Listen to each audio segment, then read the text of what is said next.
There's a new book on the market now, and it's a unique view of life behind the scenes at Falkirk Football Club, covering the period of the consortium who took over in 1998. It's been written by Martin Ritchie, and he's looking back on these very eventful 21 years. Martin, what kind of inheritance did you have when the consortium took over?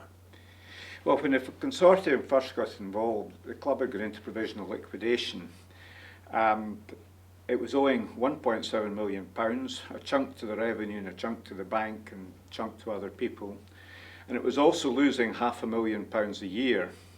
So what anybody coming in had to, in these days you couldn't go into administration and pay off just a small part of the debt.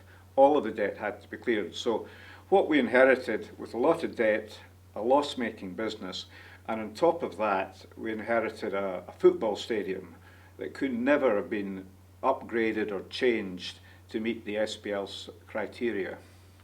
Looking back on your 21 years, there must have been considerable highs and lows.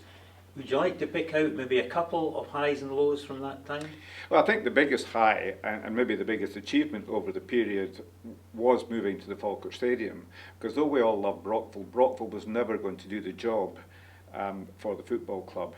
And so actually managing to sell Brockville and actually do the deal and working with Falkirk Council to get the stadium, that was the biggest achievement over the period. I think in football terms, the highs in some ways have to be the big games that we were successful in. I think escaping relegation in Inverness, getting promoted, there were highs. I think being Falkirk, we're a high and a low in one game. The 2013 Cup semi-final against Hibs, the first half was a high and the second half was a low.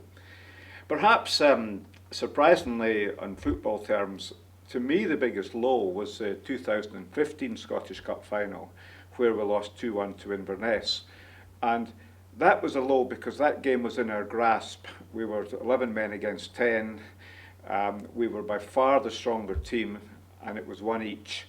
And at that point, it would have been an event in a lifetime, again, for Falkirk to win the Scottish Cup, because the opportunities for provincial clubs to succeed nowadays, it becomes less and less as the money all gets concentrated into the bigger clubs. So these may be the football highs and lows. I think the other overall low has to be at the very end. In 2019, the club was relegated, but the bigger low there was that the board and the shareholders had lost the trust of the supporters. Looking back then over your 21 years, what were the major lessons that you would have learned and you maybe pass on to anyone else who is going onto a board of a Scottish provincial football club? There's likely a lot of small things. I think the big thing looking back is the importance of the manager and getting the recruitment of the manager right. And there's lots of things a manager's got to do, but I think when you look at where people have been successful and not successful, including at Falkirk, the ability of the manager to recruit players, to find players that other clubs can't find, and affordable players, that is the one thing that makes a manager stand out as different. And the second thing is how the board manages the manager. We're all football fans and we all hate saying no when a manager asks you for something. And you've actually got to be able to say no to run the club successfully. One of the major themes that runs throughout the book is the Falkirk support, the fans. And I know that you have a very strong view about the need to keep fans on board.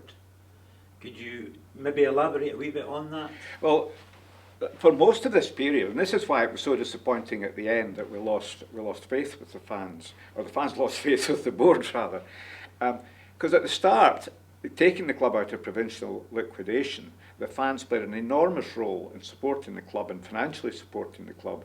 And again in 2010, the fans were rallying round the club and rallying round the board, and we were all acting as one group.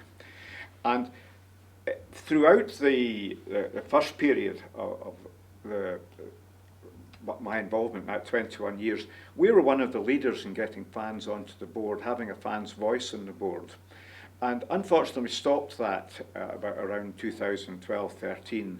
And I think that's a big mistake. I think it's absolutely important that you have to keep the fans involved at board level, not just committees looking at something and little other forums being set up. I think the fans need to be involved at board level, and that was one of our big mistakes, is stopping that. Now, one of the rumours that was flying around at the time was that Russell Latapy was on the radar to come back as manager. Was there any truth in that? Russell was in two considerations. Russell was interviewed when Gary Holt got the job. Gary Holt came across very, very strongly. That was likely the most formal interview process we went through as a board for hiring a manager. But Russell was also considered after Paul Hartley, because one of the concerns we had after Paul Hartley was that we were losing the core of Falkirk. There weren't a lot of ex-Falkirk players in the team, or ex-Falkirk people in the team. There were not many academy graduates left, and we felt that we had lost the soul of the club a bit. So we did speak to Russell at that point again, but by that time he had been away from Scottish football for some time. Okay, thank you very much, Martin. And having read the book in detail, I can assure all Falkirk supporters that it's well worth a read, and there's some fascinating stories from a perspective that we don't normally get. So thank you very much for doing the book. Thank you, Michael.